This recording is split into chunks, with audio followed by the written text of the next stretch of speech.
So Saints picked up a point on the road with a 1-1 draw against an improving Leeds side. Glenn, does that go down as a decent point on the road in the end? Yeah, definitely. Bearing in mind, Leeds were on the back of 2 wins. We were on the back of 3 defeats. So to stop the rot was decent, and overall it was a fair result. It wasn't like we nicked it.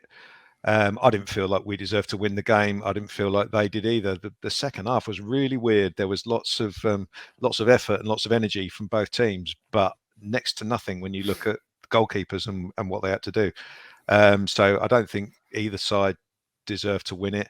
I thought we were the sort of change in the lineup that we had and the change of formation. We didn't seem to know what we were doing in the first half of midfield in particular. Just seemed to be strung out and poor. I felt sorry for Oriol Romeo because he seemed to be in the centre of midfield on his own, and Leeds just sort of poured through there in the first half. So I was kind of, Leeds scored, which was a ridiculous combination of Anthony Taylor at the start of it, not giving a free kick that he should have given.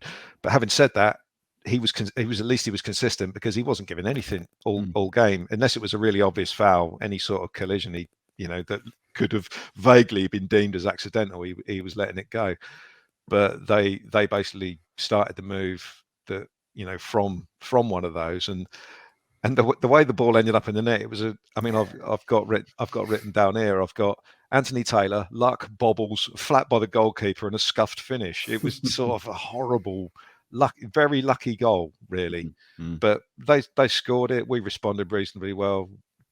Got the goal straight after half time, which was, everyone's going, it's brilliant, but we all know it's standard. And but the second half was strange. As I said, we didn't really look like we deserved to win it, but then nor did they. So point, I think we were happy with the point, and I think, to be honest, looking at the bottom of the table, Leeds probably were as well. Yeah. Do you agree, Dan? Was it more about stopping that bad run of results and stopping the rot?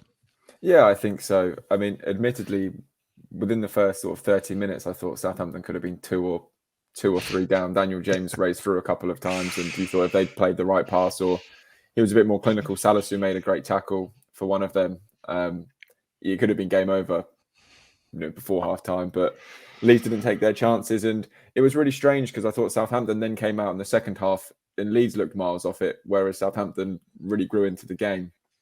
But yeah, as Glenn said, I think the key thing was going there, not losing, stopping that run of 3 Premier League defeats in a row ahead of some tricky fixtures, and just leave Ellen Road because it was a really good atmosphere there, especially ahead of kickoff. They had Josh Warrington was there, kind of like parading his belt, and that seemed to get them all the fans hyped up. But there were some good performances, I thought. And Glenn's mentioned what Prowse does, and it's almost kind of, you run out of things to say about what Prowse does from the free kick spot, and you run out of like positive. What can you? It's just. I think the biggest credit we can say is that when he picks up the ball, you just think he's going to score. Yeah, I think that is it, and that that's not a simple thing to do. Everyone eulogizes over Cristiano Ronaldo whenever he stands over a ball, but he never scores his free kicks. No. And when you just know that, and Phil Hay, my colleague, as soon as Prowse picked up that ball, he looked at me and he said, "Oh, he's not bad at these, is he?" And I was like, "No, this will, if it hits the target, it will go in." And he was like, "No, I think you're right." And then bang, top corner. So that was good moment for Prowse. As I say, I thought there were some good individual performances. Salisu, I thought did well. Agree with Glenn. Ari, the foul on Brozier. I don't know how he couldn't give that, because it looked live in real time. It looked like it was a free kick because Brozier was going to get ahead of him and run away. But then at the same time, again, I'm agreeing with Glenn. I like the way Anthony Taylor refereed the game. I thought he just let everything go, and Leeds had a few shouts that they wanted a penalty, and he was just not interested whatsoever. Even Ralph after the game said, "Normally I love it when a referee does that, but not this time because of the Brozier thing." But I think we could all agree the ref had quite a good game. Yeah. And what was your take on it yesterday, Phil? What did you make? Yeah, pretty much the same. I thought the referee was excellent, actually. It's a bit of a throwback to the old days where, a few challenges were going in and not everything, the whistle wasn't going for everything. I thought the goal was standard Southampton. One thing doesn't go our way and then 2 things happen, 3 things happen. Bobbles off Carl Walker-Peters and then Fraser has a flap, and then it like someone shins it in. It like that's standard. It seems to be that's happening more and more. You want someone to get a grip of it, and if you can see those things unfolding, almost take someone out, take a yellow card for it. But it's difficult. I suppose it's all happening at pace. But for me, it felt like a frantic game. Like there was so much activity, very little control. I'm not sure why we changed formation. I'm not sure it worked. I think it felt like it was to crowbar Diallo in just to get him a game. But I think everyone else suffered because of it. And I'm not sure Elyounoussi shined in the position he was in either. So I'm not sure what we got from it, but a point we'd have taken before the game, I expect. Let's go back to that starting lineup then, Glenn, and just start with that, because Diallo coming in for Stuart Armstrong, who's on the bench. The other changes probably expected Bednarek, Adams, Brozier to come back in. 8 players have been away on international duty, so you could argue there might be a bit leggy there. But perhaps given the run of form and the defeats that we had, did he need to tweak something? Was it a case of having to do something? I'm not sure. I mean, I wonder. Stuart Armstrong always seems to have an issue whenever he goes away on international duty, doesn't he? I mean, I don't even know how many minutes he played for Scotland, to be honest, over the break. But so I wasn't altogether surprised to see him drop out. I was more surprised that we didn't put a like for like replacement in. Leeds play usually with wing backs, but they didn't really do that today. Do that yesterday. So it just looked disjointed, and Diallo, he did some nice things, but in the first half he was a passenger, but I thought the biggest victim was Romeu, because Prowse wasn't next to him. He was sort of like towards the right wing, and Diallo was towards the left. And Romeu, didn't he have he had something wrong with him last week, didn't he? Didn't he miss some days training or something like that? He didn't look 100% on it. And I don't think he was helped by the fact that we didn't seem to know what our midfield shape was in the first half. But Ralph's nothing if not stubborn at times, and we stuck with it in the second half. And I think he would have changed it at half time, but for the last 10 minutes of the first half, we seemed to get a grips a little bit. And that was when we had the chance where Adams worked the opening, and the keeper made a decent save. So we came out the second half the same, and we were better in the second half. But how much of that was Leeds dropping off? Because they started, real high energy, 100 miles an hour, and they weren't going to be able to play like that for 90 minutes. So yeah, it was a strange one. I mean, we got a point at the end, which I guess justifies it, but it looked a bit. It looked a bit ramshackle at times, and I wasn't convinced it was the right way to go. And I think Phil made the point that we should possibly have had the normal formation. But I mean, who would come in? I mean, normally if Armstrong drops out, then you're looking at Redmond. But he wasn't on the bench, nor was Walcott, nor was Gineppo. So could Smallbone have played, or Nathan Teller? But Nathan Teller came on as a striker in the end, so I think it's one of those where we don't really know what's been going on during the week, why those 3 players were not on the bench, and but at the end of the day, we got a point. It's a good result, so I think the end justified the means. It was kind of a midfield diamond, wasn't it? A 4-3-3, Dan. I know Ralph was talking about it a bit after the game, with sort of Elyounoussi playing more of a sort of a central role behind the strikers. How did it work out for you? Was it a gamble that could have paid off? Could he have changed it earlier? Again, I just found myself agreeing with Glenn here. I thought he probably would have changed it at half time had they not ended that first half on the up, and they were really in control towards the end of the opening 45 minutes. So he'd probably seen enough evidence that actually this is working. Let's just stick at it. For me,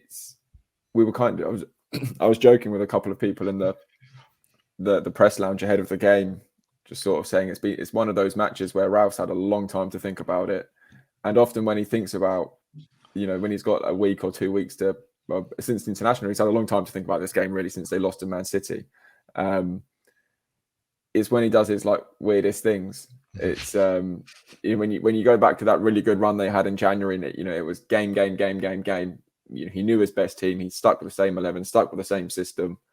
And it's like when he's got too much time on his hands, you can just imagine him on a whiteboard, like drawing all these diagrams, thinking his mind must be working into overdrive. And then it must work all throughout the week, otherwise it would get to a Saturday and he would kind of bin it off if it wasn't working on the training ground. So yeah, it was one of them. I kind of half expected him to do something a bit different, simply because that's what he tends to do when he's got too much time to think about games. Did we deserve to go behind Phil? I mean, Jack Harrison had that goal, a bit scrappy to concede. We talked about Fraser Forster being unlucky. It was just a soft one, wasn't it, really? Yeah, I think we deserve to go behind. I think Dan made the point earlier. We could have been 1 or 2 down by then already. Like, we started slow, not really sure that anyone kind of felt comfortable in the formation. Players coming back from international duty, how long would they have had to train? I'm not sure. So yeah, odd decision, but I think ultimately deserved to go behind. Didn't look particularly well structured. Weren't playing particularly well. No individuals really shining. But I think the last 10 minutes we kind of started to pull it together a little bit, or Leeds sat back, like a bit of combination of both, I would say. So yeah. And did anyone notice the world's lowest header with that foul on Brozier when he kind of got the Leeds player got the header just to get the ball moving away? It was odd, very bizarre. Couple of other bits just about the lead up to the free kick, if you like, 'cause it was a great start to the second half, and James Ward-Prowse doing what he does. But we probably need to talk about Carl Walker-Peters, Glenn, who came up from England and had an absolute belter yesterday in parts. Yeah, he was doing a madness, wasn't he, with his dancing feet? I mean, just went through about 4 players who were all sort of like really trying to get near him, but his confidence levels have gone up massively in the last few weeks, and he was confident anyway. You know, he was always someone who trusted his ability when it came to taking on players. But that was a fantastic bit of play, and I didn't see much of the day last night, so I don't know if it got highlighted. But he certainly seemed to come back from England with he got something out of the experience, and he's been told by the national team boss that, by being selected and being given minutes in both the games, he's been told by Gareth Southgate that he's a decent player and he needs to carry on doing what he's doing, and he's brought that back with him. And yeah, I thought he had a tremendous game yesterday. I mean, I'm still not 100% sold on the right-footed left-back thing, but he seems to be making a very, very good fist of it at the moment. And the only thing with regards to his England prospects, it's going to be incredibly difficult for him to move any of the right backs out because of A, who they play for, and B, at the end of the day, they're very, very good players. It was a bit of a shame in my book that he didn't get a chance to play left back because there's less traffic there. Yeah. In the England setup, there's only Luke Shaw who, with Chilwell being injured, there's only really Luke Shaw who's sort of nailed in the squad. And Luke Shaw to me always looks like an injury waiting to happen. He just doesn't look fit. We all know why. So yeah, it was a bit of a shame he didn't get a chance at left back for England. But hopefully he can sneak into the next squad as well, one way or another, and take it forward and see if he can make himself impossible to leave out. And obviously James Ward-Prowse, everyone talking about him yesterday and man of the match. But Carl Walker-Peters for you, Dan, do you think he was sort of head and shoulders above, really? He looked like he was just wanting to take it on himself. And if no one else is going to make these runs, then I'll do it. Yeah, he was super impressive. He's come back from England 10 foot taller. Yeah. And you can see that he knew that he deserved to be in the England camp as well. He'd earned that. He's earned that over the last, not just this season, but last season as well. And the fact that you could make a strong argument that he's the club's best right back and left back speaks volumes of how well he's doing this season. You look at his contract; he's still got over 3 years left, which is just for Southampton absolutely brilliant. And with my colleague yesterday, he was really impressed by Kyle. He was like, "How much did they pay for him?" And I was like, 12 million. And he was like, "It's frightening, really, that you've got a player that good, that cheap, because he is class." We've said many times on this podcast, he did nothing to get dropped at the beginning of the season. Last season, he was the club's best player, in my opinion. This season, he's probably been the club's best player again. I think him and Prowse are the two stand out for me always. And the best thing of all, he's just a really good guy. Whenever you speak to him, he's super polite, super, just really good talker, really nice guy. No airs or graces, just gets on with it, gets stuck in, turns up for training, puts the work in, which I know you'd expect all players to do that, but they don't. And when someone like him comes along, he really does stand out in a positive way. He did a lot of the media duty for England too. I noticed in a lot of the interviews and a lot of the social media stuff, and he came across really well in all of those. So really good guy. Phil, one of the things that we always ask people about when they're on the podcast, goalkeepers, that'll be on the way in just a minute. But this conundrum with it's like I've never been away. Carl Walker-Peters and Roman Perot and Tino Livramento. How do you see them all fitting into the side? And this is something that we've discussed at length, obviously. What's your ideal situation for those three and the two positions? Yeah, I was really worried at the start of the season when we dropped Walker-Peters because you don't know the reaction of a player. He's obviously knuckled down.